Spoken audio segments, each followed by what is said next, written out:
দেখি সুন্দরবন, সমুদ্র, বিদেশি শিপগুলা কিভাবে সমুদ্রে মিলেমিশে একাকার, মনে হচ্ছে একে অপরের আপনজন।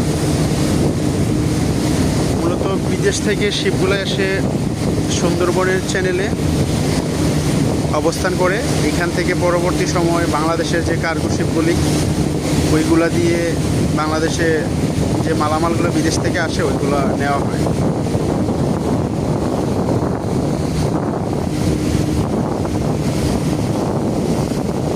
সমুদ্রে যেমনটা কষ্ট, ঠিক তেমনটাই আনন্দ পাওয়ার মতো অনেক কিছু আছে, দেখার মতো, ফিল করার মতো আপনি অনেক কিছু পাবেন। এই যে সমুদ্র, সুন্দরবন, সমুদ্রের ঢেউ, এগুলোই হচ্ছে আসলে সমুদ্রে যারা থাকে তাদের আনন্দ পাওয়ার, সময় কাটানোর একটা অংশ।